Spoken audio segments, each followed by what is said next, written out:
Hello everybody, welcome to my new video, and today we're gonna do a prediction on the 2018 Senate midterm election. But first of all, let me introduce you to this recent Reuter poll that shows us that the Republican Party has a slight lead over the Democratic Party. So we can see that the blue wave this year is not gonna be that strong as we thought, and this combined with the Republican Party's advantage over the Democratic Party in terms of seats up for election. I mean, the Democratic Party has 26 seats up for election this year, while the Republican Party has only 9. And a lot of seats up for election this year are in the states that President Trump won in 2016. So these two things combined are not good news for the Democratic Party. But anyway, let's get to our map and do the prediction. So we're going to start with the seats that are safe. First of all, the Democratic Party would win in the Northeast. Those states would be safe for the Democratic Party, except the state of Maine, where President Trump received one electoral vote in the 2016 presidential election, and the rural areas that favor Republican, but actually I think Maine would be safe for the Democratic Party, pretty safe, because there's incumbent Angus King, and the Republican Party wouldn't really be able to unseat him. Anyway, and the states in the West Coast would go to Democrat, of course. There's no Republican momentum there. And in California, although incumbent Senator Dianne Feinstein is not supported by the party's establishment, I don't see the Republican Party's momentum there. The Californian voters would still come out and vote Democrat, as they often do. They usually do. The state of Hawaii and New Mexico would be safe for the Democratic Party too. But meanwhile, the states of Mississippi, Utah, and Wyoming, and Nebraska would be safe for the Republican Party. Those are solid red states, and in Utah, although Senator Orrin Hatch is retiring, any Republican candidate who run there would win the election, and Mitt Romney's the front runner. In 2012, when he was the GOP nominee, he won that state by a large margin, and I don't see Romney losing that state. It could be Romney or anyone else, but I would say that Romney would be the senator from Utah. Anyway, let's fill those states.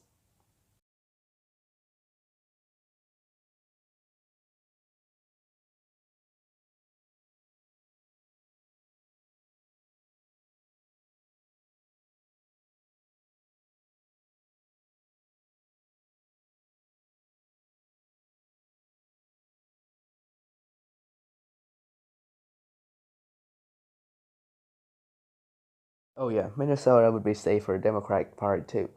The regular election, the special election is not safe. Okay, now the Democratic Party is 14 seats away from the majority, while the Republican Party is just 4 seats away. So, this is how the race is. The Republican Party has the advantage here in the beginning, but anyway, let's just continue with those not safe states. In Nevada, the race would be close. It would be competitive. The Republican incumbent Dean Heller is favored there, but he's not favored by Trump-based Republicans, and Trump didn't win there in 2016. Hillary Clinton won that state. So I would say that the Democratic Party has the momentum there, and I would say that Dean Heller would lose this race, and the Democratic Party would win this seat. But the Republican Party would still win in the state of Arizona, although Senator Jeff Flake's retirement would affect the race. I don't think that the Democratic candidate Kirsten Sinema has a shot at getting that seat because Arizona has a solid red identity, and although you can see in the Arizona 8th district House special elections that the race was very close there, but as the race was never that close, but in 2018 the race was close. But still, I don't see the Democratic Party gaining that seat. So I'm going to give it to a Republican candidate, whoever that is. And I think the Republican Party would still win in Texas. Ted Cruz, although he's one of the least popular senator in the Senate, he would still hold on to his seat in the state of Texas because he has the incumbency advantage, and polls still showed Cruz leading his opponent Beto O'Rourke by, although it's just single digit. Um, Still, the state of Texas has some red identity. Comparing to other states, it voted for President Trump. It voted for Republican candidates since 1980. So I would say that the Republican Party would still maintain its strength in Texas. I don't think that Beto O'Rourke has a shot at this moment. But up in the state of Montana, I still don't see the Republican Party winning because the Democratic senator, the incumbent Senator John Tester, is popular there within his home state, and he has the incumbency advantage. So I would say that the Democratic Party will hold on to this seat. Now, going to the state of North Dakota, I, I, in the state, I think the Republican Party would win the seat because Heidi Heitkamp, the incumbent senator, is unpopular here, and the Republican Party, Kevin Cramer, is a popular candidate. He's a popular representative, and I think he has a shot here at flipping this seat. So I'm going to give this seat to the Republican Party. And in Minnesota's special election, I think the Democratic Party would still win because there's incumbent Tina Smith, who's quite popular there, and she has the incumbency advantage. And plus, the state of Minnesota is not a red state; it's not a swing state. Although there's some Republican trends there, but there still aren't enough white conservatives in that state to flip the state. So, yeah, the Democratic Party would still hold on to this state in both regular and special elections. But the Democratic Party wouldn't be able to hold on to the state of Missouri because, first of all, that's the state that President Trump won in 2016. It's a red state, and considering that the incumbent Senator Claire McCaskill has very low approval rating, and her net approval rating is negative, so I think it would be hard for her to win this re-election, although she has the incumbency advantage. But yeah, and the Republican Party in Missouri has some bad name after the Republican governor was embroiled in some scandals. But I think the Republican Party still has the momentum here. Josh Hawley, the Attorney General, would still win the seat. So basically, the Republican Party has the Senate majority now. But let's see how far the Republican Party can go. I would say that the Republican Party can win in the state of West Virginia and Tennessee and Indiana too. First of all, the state of West Virginia. It's a state that voted for Trump in 2016 by a very large margin. It's 42% margin, and it's one of the most vulnerable seats in the United States Senate race this year. Senator Joe Manchin's popularity has plunged by 17 points this the first quarter of this year, and although he has the incumbency advantage, I still see the Republican Party's momentum in the primary there. So this seat will probably be flipped to the Republican Party. And second, the state of Tennessee. It's a typical red state, as you know, in the presidential election. Trump won that state in 2016, and although there's no incumbent senator running, the Republican Party has Marsha Blackburn as its nominee. So she's a conservative, a type that's preferable for Tennessee voters. So I don't see the Democratic Party gaining this seat. So this seat would probably go to the Republican Party.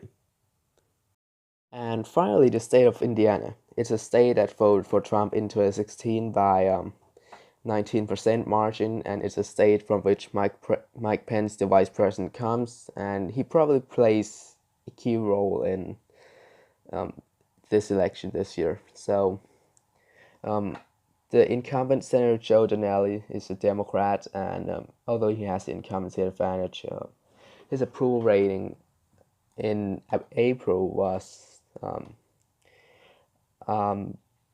42% of Indiana population approved him, and 32% disapproved him, and 36% has no opinion of him.